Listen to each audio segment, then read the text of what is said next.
Welcome to the Old Republic Podcast. We are a podcast that discusses Star Wars, Knights of the Old Republic, general sci-fi, and about the stories that inspired a galaxy. Consider this a spoiler warning for everything under the sun and the twin suns in that galaxy far, far away. This is where the fun begins. It is here, Brian, the big, scary Kreia episode that I think we've put off for about 100 episodes, because I think we were, covering, KOTOR 2 characters, and it's we wanted the Exile and Kreia's episodes to be super special, and some people are like, you should do this, this, this, and it's we've tried, and it's just us. What is it that Kreia says on Malachor? It's or Dantooine, it's I think you expected some great revelation, but it's just you, so it's just us. It's just us. It's just us and Kreia. Yeah, absolutely. I remember when I first came on board to the podcast, and we were going through, the KOTOR film adaptation that we were putting together, but you'd always make comments about how one day we were going to have to talk about Kreia and how daunting of a task that was. And I kind of agree. Kreia is a very, very deep character to look at. Which is weird because she's deep on one hand, but on the other hand, very shrouded in mysteries. So it's an inch deep, but a mile wide kind of thing with Kreia to wade through those waters. So it's going to be interesting to get in and talk about the character Kreia today. But I think it's going to be fun. I don't know if it's going to be as fun as the Ice-capade we're planning to put together for Kreia. Maybe that'll be better. That'll be more in our wheelhouse. But yeah, we're gonna take some time to talk about Kreia. We did the passenger logs for the rest of the KOTOR 2 companions. This is going to kind of be like that, but a little bit more expanded because, Kreia, it was Kreia all along, so Kreia deserves a little bit of extra attention, I think. Yeah, maybe the Ice-capade episode can have little vignettes, kind of commercials where it's just Atris Pumpkin Spice Latte Diaries or something in between it. I don't know. We're still workshopping it. Yeah, we're still getting through it. A pumpkin spice latte would be good if you're going to the Ice-capade because it'll be cold in the skating rink for sure. But yeah, that's gonna be a lot of fun to put together, I think. But yeah, today we're here to talk about Kreia. So I guess just to get into kind of the episode here a little bit, what's kind of just a brief overview of Kreia? Who is Kreia? How did we get to Kreia? What is the Kreia of it all? Kreia is probably the major character of KOTOR 2. I think she's the first one that usually comes to mind when people say KOTOR 2, if not for Nihilus's cool mask, I thought you were going that to say is very Godo. relevant, And she's kind of with the Exile from the very beginning on Paragus, and goes through everything, and you're kind of is she, kind of like her Obi-Wan? Is she like the Emperor? And it's at the end of it, you're kind of yeah, and also no. And I mean, I played this when I was very young. I think a lot of it went over my head, and I was just expecting another KOTOR, kind of like Indiana Jones adventure like the first one was, but the second one was very philosophical.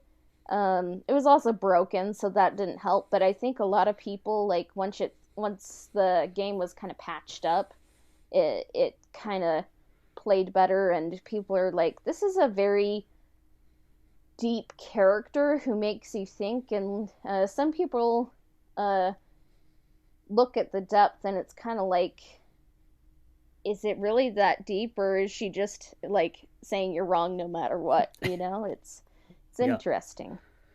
Yeah, for sure. She is an interesting character, and yeah, part of it is on one hand philosophical, but on the other hand, it's like a devil's advocate kind of thing, where she's just basically saying the opposite of whatever you're doing, causing you to kind of think about things. And a big part of the reason for that was the characters here were written by Chris Avellone, who at the time had said in a bunch of interviews and stuff is he wasn't like super into Star Wars, since he was a little kid. He had a bunch of questions about how the Jedi were operating in the prequels up to that point, and kind of created Kreia as kind of a mirror, I guess, to look at the Jedi dynamics, and I think it does a really good job of that. So the character Kreia is voiced by Sarah Kesselman. Brian Menz was the concept artist who did most of the artwork for the character and gave Kreia her design.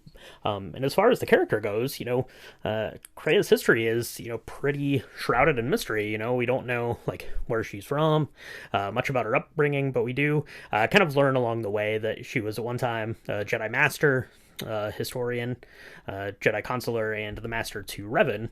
And when Revan fell to the dark side, Kreia was blamed and expelled from the Order. So that's kind of all we really know about Kreia, really, right? Kind of throughout the game. And when we first meet Kreia in the game, we think that she's dead, laying in a cot there on Paragus, right? We have no idea she's alive until she gets in our head, and stays in our head for basically the rest of the game.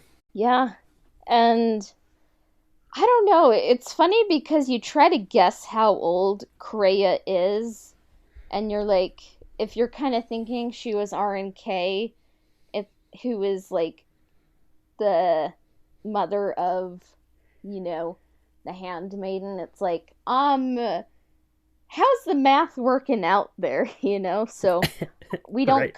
quite know, like, what her birth date was, BBY, but maybe just the dark side isn't good for anyone's skincare routine, True. especially in KOTOR 2. So Yeah, I mean, you saw what happened to Palpatine there. Yeah, apparently when they were doing like the casting call and like the character design for Kreia, they'd put out that Kreia was meant to be approximately like 50 years old, but they later went on to say that that wasn't really meant to be like an indication of how old Kreia actually was, just kind of the vocal range and stuff they wanted to go for the characters. So that's kind of interesting. So yeah, I don't know the timeline if that matches up or not. That's some big speculation there. I think Chris Avellone even said in an interview that was clever that people picked up on that, but he was neither able to confirm nor deny that was the case. So it's going to be one of those mysteries that's left unknown until we get something along the line, maybe pertaining to Kreia and her character there. yeah, it's a fun mystery. So she was in the Jedi, like you said, and all we really know for sure about her is that she trained Revan at some point. And I think they say like Kreia was like his first and his last student and kind of taught Revan how to leave the Jedi Order behind. And you said like that's kind of why she was exiled, and also because she joined the Mandalorian War and probably had a child. And kind of after that, what do you think brings Kreia to the exile? Yeah, so so Kreia's kind of journey, I guess, from what we know and we're able to kind of piece together from talking with her, and that's one of the weird things about Kreia, and it's kind of weird in how she talks about herself, and then weird about how she talks about the Force, and weird how she talks about Mitra Surik, is that she's very open and talking about herself and things, but it's still like none of it. It's still very puzzling and kind of cryptic about what she means, right? So yeah, it started out as a Jedi teacher. Apparently, a lot of the other Jedi masters used to call them Kreia's conundrums, which I think is pretty fun. Little word game there. It could be like a board game that you play sometime. That would be good.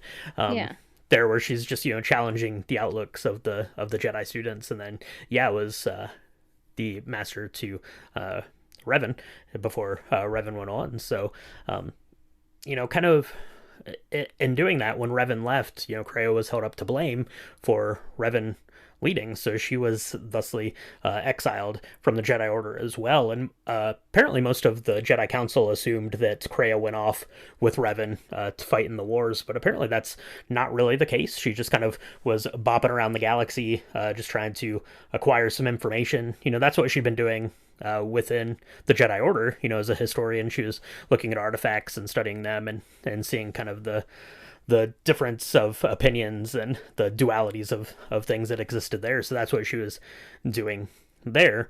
Kind of after she was exiled, right? She was just kind of going around the galaxy. And she eventually made her way to Malachor, to the home of the mass shadow generator, that was activated by Mitra Surik. But when she gets there, obviously that's already happened and taken place. So she's reaching that after the events kind of the end of KOTOR 1. And she finds the Atreus Academy, which I guess is a place where Revan had been, who'd trained like his legions and done a bunch of studying and writing about the dark side of the Force. And therefore, Kreia was going to find these and study the dark side of the Force. And that was ultimately, I guess, what led her to fall into the dark side.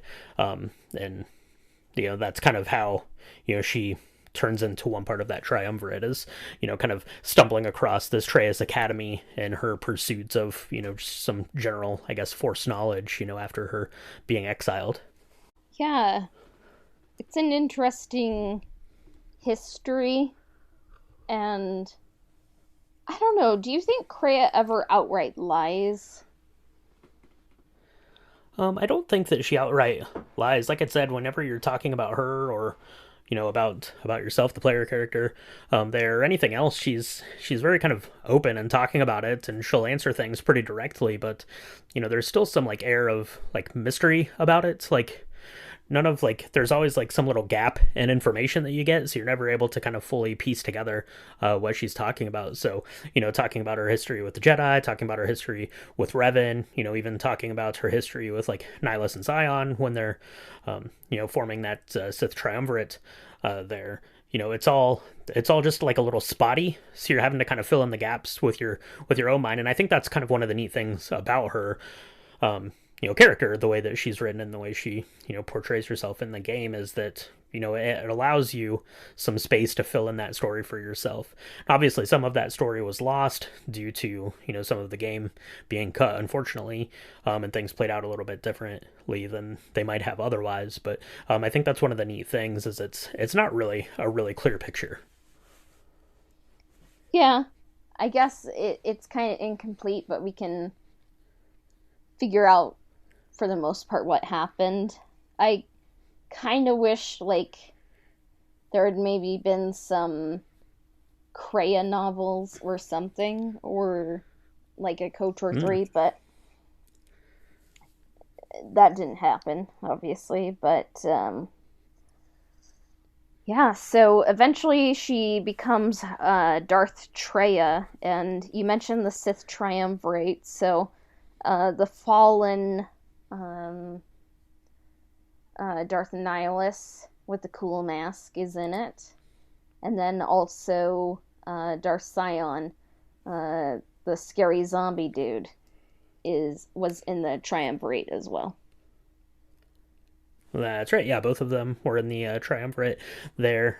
We did an episode on each of those in the passenger log, so you can go back and check those out for a little bit of a deeper dive there. But obviously, Kreia, Darth Treya, was kind of drawn to these to finding Nihilus there, who was basically created as a result of the mass shadow generator, and then Sion, and went on to to kind of mentor both of these apprentices, and then fully forming kind of this Sith triumvirate. But the trio really falters, I guess. Their ideals no longer really align, right? Sion just wants to go and just wreak damage throughout the galaxy. Nihilus just wants to kind of quote unquote eat all of the Force, just consume as much Force energy as possible. But Kreia doesn't really want to do that, right? She wants to rid the galaxy of the Force. So there's a little bit of coming to a head there.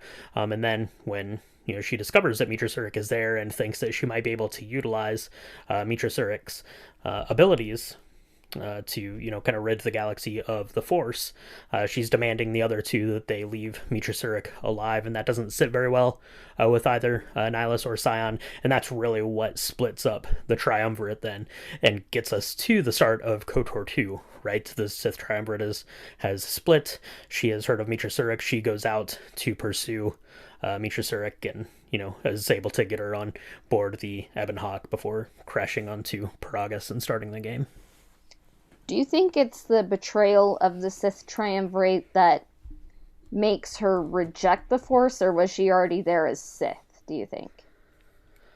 I think it's almost similar to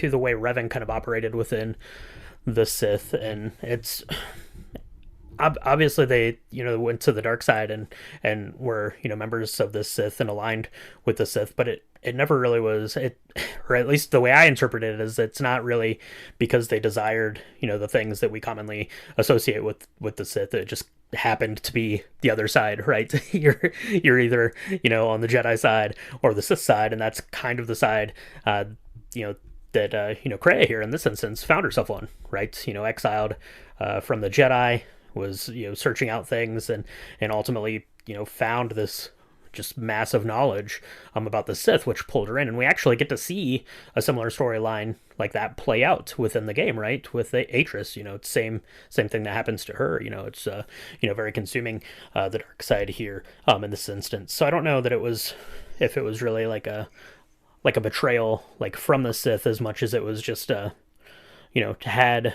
kind of have her own ideals about the way that the Force worked and operated within the galaxy, and how she felt about that happening, I guess. So it wasn't really that she was so much aligned with the Jedi or with the Sith. She was really just aligned with herself. Yeah, I guess I kind of see it like she was a Jedi and a Sith.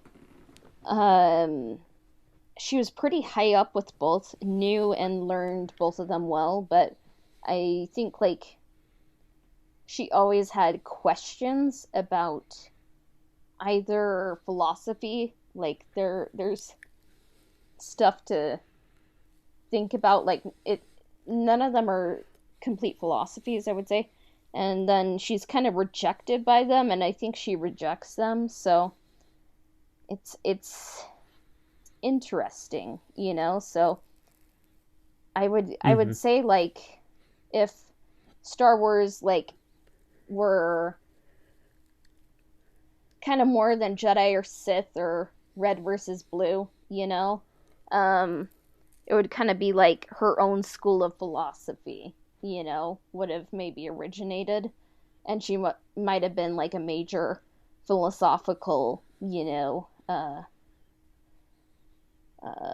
group or school maybe, but in Star Wars world, it's just like she's kind of a one-off, I would say. And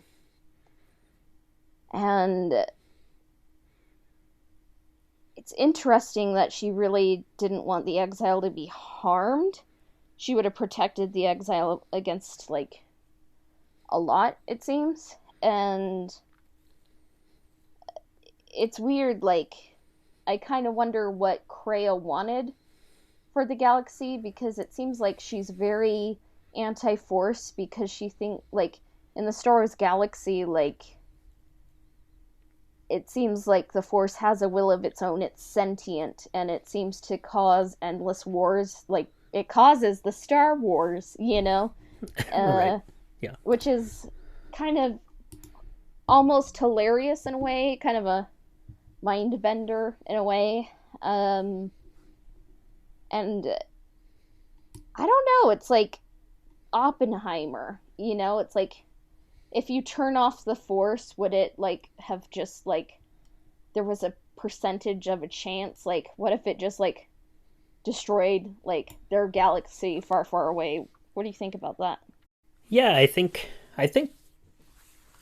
yeah, kind of the ultimate sort of destination that Kreia was really looking for, is to rid the galaxy of the Force, right? To kind of take that element out of the galaxy, right? So not that there wouldn't be any Jedi or any Sith, there just wouldn't be any, I guess, kind of Force influence within the galaxy.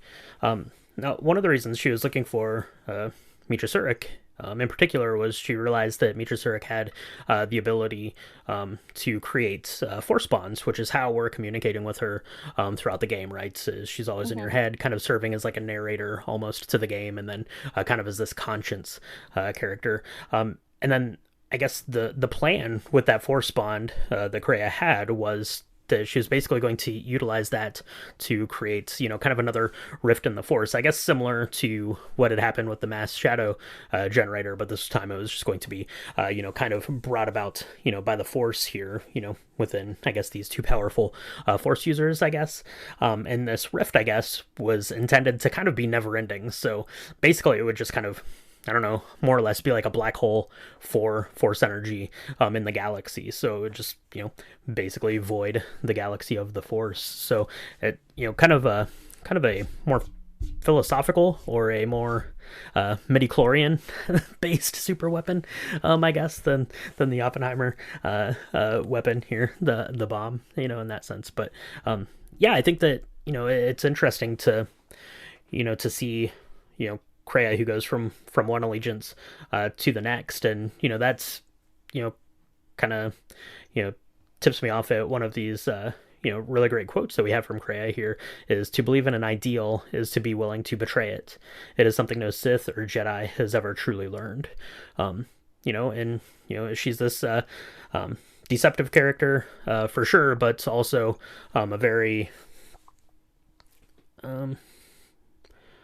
I don't know. Also a character that's very willing to look at the opposite side of something, right? So if you're, whatever action you're taking, she's going to take a look at the other side of that. So be it her as Jedi Kreia or the Sith Darth Kreia, going to be willing to betray those ideals to fully understand it. So yeah, I think she can be a manipulative, deceptive character, but she does occasionally throw out truth bombs. Yeah, it's just so interesting from like a philosophical or literature point of view. Like, you could say like, oh, she's not quite, like this or this or this or this, but kind of both of these and none of them. So yeah, it's really hard to be like, write down like, this is what Kreia literally believes, because she contradicts herself a lot. So part of me is like, I'm kind of like, she is written with a lot of depth, and maybe I'm simplifying it too much, but it's kind of just like, she's kind of the person, like, no matter what ice cream flavor you pick out for her, she's not going to be happy. Well, I should have said a pie flavor. Oh, darn it. Yeah. Yeah. She would be like, the pie should not be banana cream, something truth bomb, so. Right. Yeah, whichever flavor of pie you get for Kreia there at the rest stop, she's going to tell you it was the wrong flavor of pie. It doesn't matter which flavor it was. Just to be a contrarian, I think, for sure. Pie but no, is I think lie. That pie is a lie. Pie is death. Apathy is pie. Maybe. I think that's the interesting thing about it. Like you said, Cassia, it's on one hand it is very philosophical, but the philosophy is almost taking place like within yourself more than within her. And to that sense, if you look at her kind of role like in the game, right? She's kind of being a guide for Mitra Surik, but she's not really being a mentor, I don't think. You don't really get any like mentorship like directly from her. It's more of just her like assigning you like a pop quiz every day, it's like that kind of teacher, right? So there's that. She's kind of playing like the part of like a moral compass, but you never really know like what like the true north of that compass is, right? If she's really instilling morality on you, or if she's instilling immorality on you, so that way you can learn the morality for yourself. Yeah, I say, and yeah, I think that's interesting, and I think that's why the character of Kreia is so beloved by people. People that played the game, people that have watched the game and read about the game. In the past 20 years that it's been out, because Kreia is so like open ended, and you can you know plant anything you kind of want in those teachings, really. Yeah, because I wrote down, like, was Kreia a good mentor? I mean, in some ways, yes, but in some ways, no. Like, I don't think, like, Kreia's quite an ideal to strive towards. I don't know if she's quite like a warning, to kind of be like, maybe don't quite do this, even though, like, I think there are elements of her that, kind of scream that, but because I don't think she's like teaching you really right or wrong necessarily, but I think like she's teaching you to think deeper than like this guy wears the good hat, this guy wears the black hat, good cowboy, bad cowboy. Hmm. Yeah, for sure. And that's one of the things then, as you play through the game, and obviously she's giving you these life lesson kind of things along the way. When you get to the end, you're either assigned with the light side or the dark side. So really, her teachings of there should be no force never really come to fruition in the game in any sort of sense. So does that mean that her teachings were a failure? Does that mean that her teachings were a success? Because that's how Mitra Surik could potentially, look at things going forward. I don't know, because you're either a dark side and you maintain the Treyas Academy, right? Or you go on the light side and you go off, you fly away on the Ebonhawk to fight another battle and to go search for Revan in the Revan novel. So Yeah, it's almost like you have to take like, I don't know, you just kind of have to exit Kreia, let her die. Like it's kind of like, I don't think Kreia would be a plant, like she's not really growing anything, you know? It's just a fake plastic plant. Like, I think she's just kind of saying, like, whether it's this kind of plant, like a light side plant or dark side plant, it's wrong. It should be this plant. I think it's just like the exile has to make a binary choice, even though you're kind of told the whole time the binary choice is lacking, So it's kind of like you're thinking deeper, but then it's just like there's only light side, dark side options. There's not like a gray or a third option, it seems. hmm yeah, definitely. And like I said, that's kind of the way that the game is portrayed. I guess it wouldn't make for a very interesting video game if you get to the end and they're like, oh, nothing. Even though that's what Kreia says. Shortly before the end of the game, you're expecting answers or whatever she says.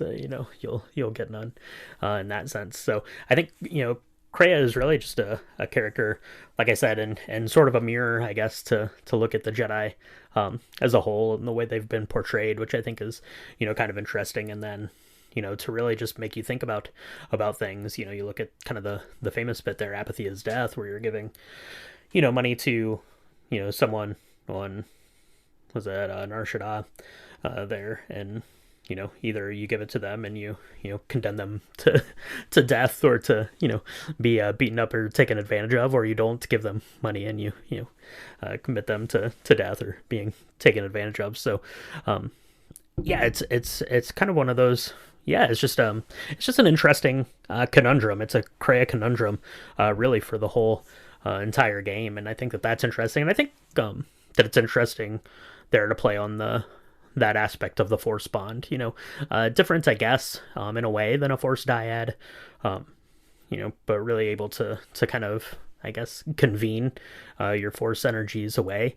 There's a little bit of different kind of takes, I guess, on how strong Kreia was with the Force, because I'd read that when Kreia was, booted from the Triumvirate, she was stripped of the Force by Nihilus and Scion, so potentially she didn't even have any Force to use at all anyway to, create this rift in the first place. So, I don't know, that's kind of interesting to think about.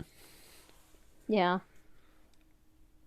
One thing that's also interesting is even though she only has one hand, like she still sometimes holds her lightsaber like she has two hands. So it's like she has a force hand, and it's like, okay.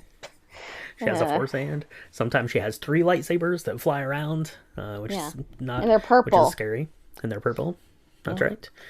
Just like Revan's, yeah.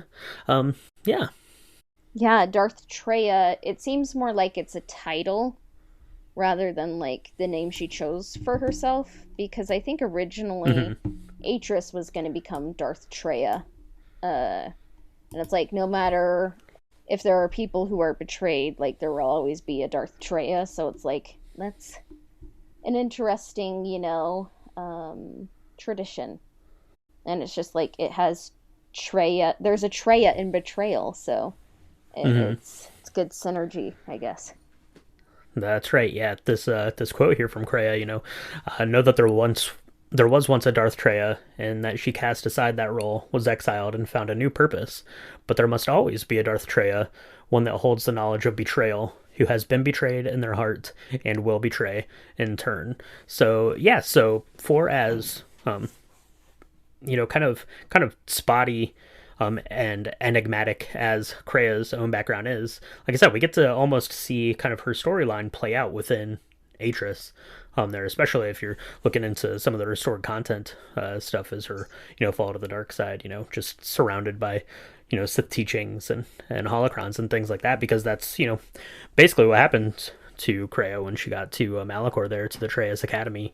So I like that sentiment, right? There's always going to be someone that is betrayed. So in a way you could say that, really about any of the Jedi that fall, I guess, if you look or wanted to kind of apply that, if there was like a, we talk about the hero's journey or the heroine's journey, if there's like a Treya journey, maybe we could look at that and apply it to other Jedi that have fallen, Dooku or Anakin or Ben Solo, any of those things. Yeah, it's interesting, and I really kind of wish that KOTOR 2 would have played up the Atris versus, I guess it's not really a versus, it's just the Kreia and Atris parallel. Like, one is kind of already there, and we get to see the other one reach that point. It's kind of like when Kreia is extinguished as Treya, there's an Atris who becomes a Treya. I don't know, it's cool. Yeah, and kind of today, all these years later, like, was it 2004 that KOTOR 2 came out? December 2004? Yep. Yeah, so we're almost 20 years after that release, and it kind of seems like there's been a little bit, I don't know, like, is resurgence or renaissance the more apt term? Like, especially with AI, I think a lot of people just like kind of create philosophical treatises read in Kreia's voice, and a lot of people like discussing her, lore and philosophy, and it seems like it got a lot of kids interested in philosophy, which I think is great.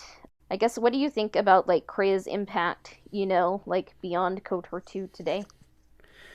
Yeah, it seems like Kreia has, really kind of gained this, I don't want to say following, but really kind of an appreciation for the character and for the writing of the character. And I suppose that was kind of going to be, the case now, is, kids that might have played this game when they were young and didn't really understand, kind of the intricacies of the story and these characters and how they worked and interacted. I know, like, I would have been, 23, 24 or something like that when I would have played it for the first time. So I don't think I even did then, right, as much as I do now. So as you get older and you can kind of analyze these things, and then obviously online you find, communities of people that will talk about these things. But yeah, I think that the character of Kreia really has become almost like this linchpin figure in like a Star Wars character, is, kind of this nuanced character, residing within the gray, not really good or bad, but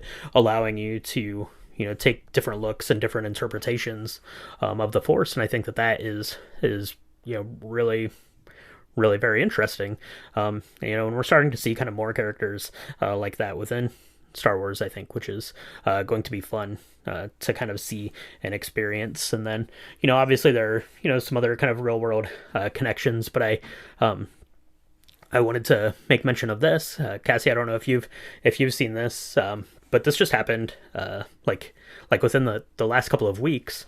Kind of one of Kreia's big teaching things is about, the Force and free will and how intertwined they are, or how if you even have it. But there's a professor at Stanford and biologist and neuroscience department, Robert Sapolsky, who just published a book over like this like decade of research about free will, and basically came to conclusion that there isn't really such thing as free will, and just released a book called Determined: A Science of Life Without Free Will. And that just happened like within the last couple of weeks, and I just thought it was interesting because that came out, and we had just kind of had decided that we were going to finally record our Kreia episode. So I haven't read the book, I can't vouch for it or anything, but I think that it sounds interesting, and I think that it sounds like reading like any of the stuff with him sounds very Kreia-esque. So I don't know if Sapolsky was a fan of KOTOR 2. I assume maybe, I don't know, but yeah, so I thought that was interesting, that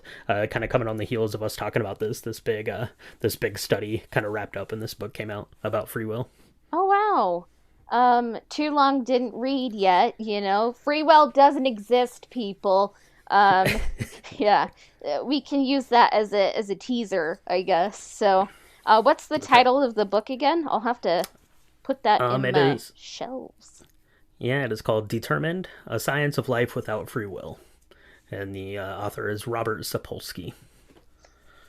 Okay. Yeah, I'm excited to check that out. The mind is a mystery, and so is the Force, and, so is Kreia, really. And, yeah, this big, scary Kreia episode is becoming less scary, It's becoming more manageable. It's like, it's fun to talk about kind of big ideas, and sometimes these big ideas have real-world, impacts, Like, we can be talking about a fictional, like space opera world, and if it helps some people understand like scientific studies with a deeper appreciation, or learn more philosophy, like I think that is better. It seems like kind of like when KOTOR 2 came out, there was a lot of baggage. It kind of came out, people didn't quite get what they expected, and it was just kind of unfinished. And I'm kind of glad that we've had like 20 years to really reflect on it, and I think like the writing, which was fresh, at the time, and you kind of just see like, I think KOTOR 2 is like the best KOTOR 2 we could have gotten, and it seems like a lot of people are more receptive towards Kreia, and actually kind of prefer KOTOR 2 to KOTOR 1. Yeah, for sure. That's definitely an argument, that you could make. Obviously, the first KOTOR is the more polished of the two games, obviously. There from that instance, I think that the story for KOTOR 1 is probably a little neater, but if you want to do any sort of like digging on the characters, you can almost find them like as interesting or even more interesting than the KOTOR 1 companions. And that was one of the big takeaways I had when, we were doing our passenger logs and kind of going through the companions, because, kind of at the time when you're playing the game, you're mostly thinking about, Mitra Surik, you're thinking about, chasing down the Sith Lords, you're thinking about Kreia being in your head the whole time, and, trying to figure out these riddles that she's laying out. But there's a lot of depth there within the characters for KOTOR 2, and I think that's one of the big reasons why it's, kind of stayed around, because normally if you think about a video game coming out and, being as, buggy and incomplete, it's like an immediately like death sentence for it. But that wasn't the case with KOTOR 2 for sure, because there was enough good stuff there to kind of overshadow that. And, luckily for us, that was the case, because, it left us with a lot of really great stuff to think about and talk about and to expand that Star Wars universe for us. So I think that is really, really cool out there. And I think that it's neat that, coming up on, 20 years, 19 years this month, I think, there's even more of it. We've had, the expanded, the restored content mod. There's more stuff. There's more like interviews happening about KOTOR 2 now than ever before. And, there's still like a bunch of stuff to learn about the game. Every time you play the game, you're going to get kind of different story beats and story elements. So it's definitely worth like revisiting and, playing through the restored content mod if you can, and just, learning more about these characters, and especially Kreia, and trying to piece together her story for yourself is a really fun exercise. Yeah, I guess, do you have any like Kreia quotes you love? I mean, aside from apathy is death, of course, which is the one that everyone knows for sure. But yeah, there's a lot of them, and there are quotes about the Jedi. There are quotes about the Sith. There are quotes about how either of them are wrong or right, or about how she is right. So she has a lot of great quotes. There's a couple of really good ones. It is not the destination that matters; it's the journey. But I think maybe my favorite one, and it revolves around Darth Revan, and this isn't really an episode about Darth Revan, but I think that it's interesting, kind of coming from Kreia here, and how she's talking to Mitra Surik about Revan, and she says, "Perhaps Revan never fell. The difference between a fall and a sacrifice is sometimes difficult, but I feel that Revan understood that difference more than anyone knew. The galaxy would have fallen if Revan had not gone to war." And I think that that's really interesting, and I think that is kind of a fascinating look at a character who, we see with the cool mask, and we say, Revan left the Jedi, went off to war, fought this battle, became this, ultimate Sith Lord, doing hallway scene after hallway scene, but she's, distilling it down that, it wasn't that he, wanted to go to war to pursue those things. It was a sacrifice he made to save the galaxy, and I think that that's interesting. Yeah. Because he was a cool dude in a mask who looked like Keanu Reeves, so he wasn't really evil. That's right. Yeah. I love the quote, "It is such a quiet thing to fall, but far more terrible is to admit it."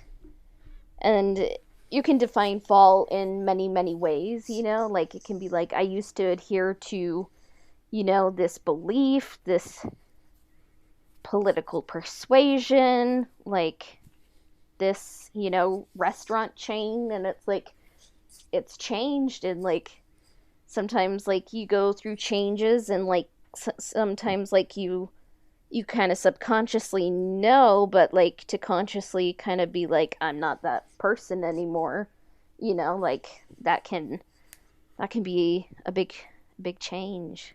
And I also did like apathy is death. And there is a great YouTube video done by Doo Film on YouTube. It is called Kreia Feel This Moment, Star Wars, and there's kind of clips from like, I think like all of the Star Wars films except for 9, because it came out 4 years ago, so I don't think it had clips from that movie. But like whenever, like kind of during the pandemic and after, like when I was kind of contemplating like life, death, the universe, everything, like, and it was kind of too overwhelmed, like I would kind of listen to that. It has Audio Machines music called The Truth, and like it's funny because I think Kreia hates the Force, but she's able to define it so well. So like in some ways I kind of wonder if, like Kreia in a way loves the Force, or loved it, because she's able to describe it so accurately. Like, it's almost like Ladybird, where they're kind of like, you really love your neighborhood. You describe it so, with so much detail and attention, and it's like attention and details is kind of love, and it's like just so many thoughts, like just come from Kreia, and it's like something that came out 4 years ago, and it's like I love it, and it's got me through like some hard times.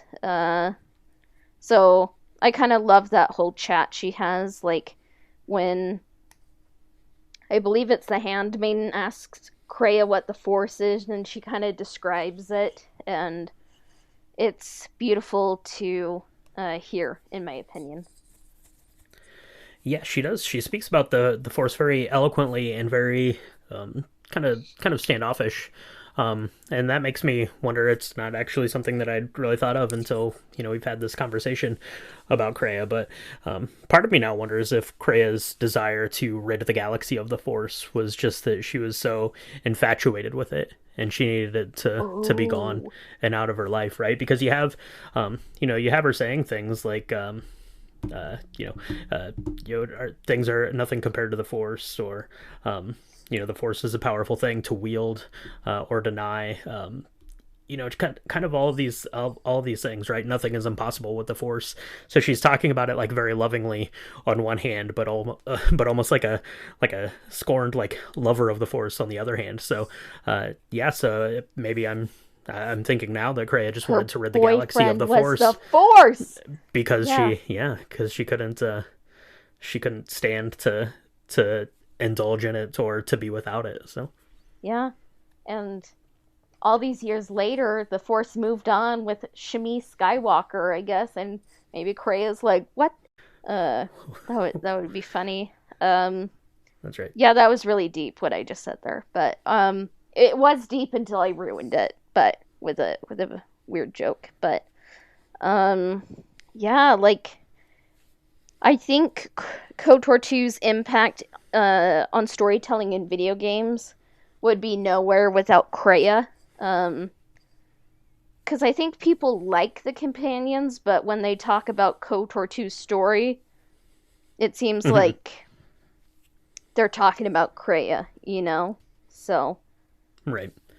Yeah, you very, very rarely hear anyone, waxing on and on about, Hanhar or, Mikal, right? You're only, you're hearing about Kreia, maybe Atten a little bit. And those are some of the more fun interactions when Kreia is talking down to Atten. That's pretty good usually. But yeah, usually when people are talking about KOTOR 2, they're talking about Kreia. Yeah, I guess. Do you kind of see the legacy of Kreia's character in Star Wars today? I think that I do, kind of in a stance where I think you have more characters now, be it in in the live action stuff, and the sequel trilogy, and kind of the TV shows that we've gotten in the books and the High Republic books, as the way that the storytellers and the characters within, those stories are examining the Force and what it means to be a part of the Force. I think, could pretty much directly, or at least indirectly, reflect back into kind of these things that Kreia was saying about the Force back in KOTOR 2. It wasn't as, black and white sort of a thing. And I think that's, kind of the writing for Kreia was meant to do that. Right.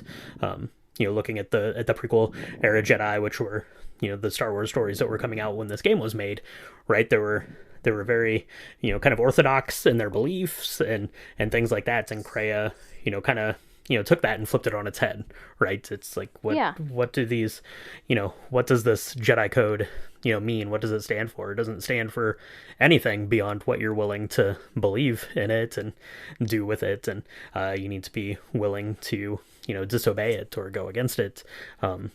There's none of these are right answers. And I think that was the case definitely then, and kind of, and as a response, I guess, to the prequel era Jedi. So yeah, I think that there's a lot of kind of influence on the way that the Jedi are being portrayed and examining the Force here.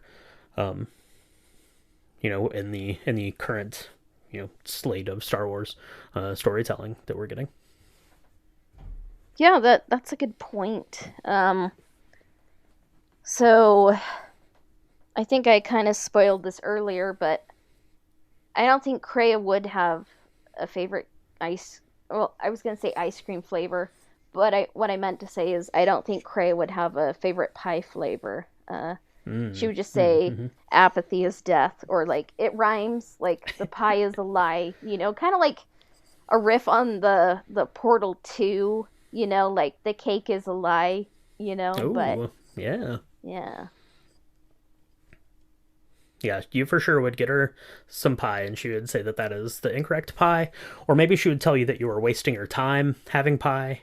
And then if you didn't get pie, she would tell you that you are not taking your time enough to stop and have some pie. So either way, you can't win. You can't win with Kreia. So just get whatever kind of pie you want, and she can deal with it. Yeah. I guess, is that your answer too? Like, she wouldn't have a favorite pie flavor? Yeah. I wonder if like young Kreia had a favorite pie flavor, and then she got cast out of the Jedi Order, and she said, "Fine, no one can have pies anymore." Yeah. So, yeah, it was a big scary Kreia episode, but it actually ended up being a lot of fun, and I'm not recording in the ideal circumstances with all of my microphone technologies, so if the sound is horrible, I apologize, but sometimes when you go to Malachor and back, it's kind of like hell, like you're not going to have the best reception in hell. That's right. The Atreus Academy does not have very good reception for doing your recording in, but that's okay. I think that the sound will be okay. And yeah, this was, I was never really as scared of it as you. Maybe I should have been more scared of it. I don't know for sure. Let us know out there. But yeah, I think that it was good to talk about. And like I said, Kreia is so like vast, and like the areas you could explore about Kreia, about the character, about the actions within KOTOR 2 and kind of beyond. It's a lot to talk about and digest, and that's okay. We have more Kreia to talk about when we get to our ice capade. That's going to probably blow this out of the water for sure. Blow it off the ice, I guess, would be a better way to say that. But yeah, so I guess I just started coughing because we've been talking for a while, and yeah, usually I guess we close out episodes by saying "May the Force be with you always," but Kreia wouldn't say that. What would she say, Brian? She would say, "Apathy is death." Apathy is death.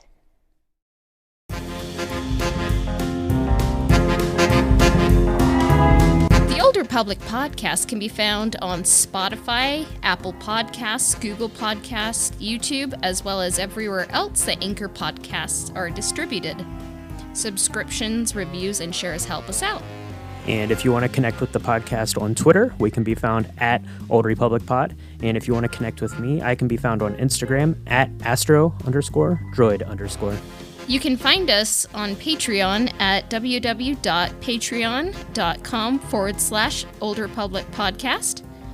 Our intro and outro themes were composed by Dennis S. Mowers at DennisSMowersMusic.com.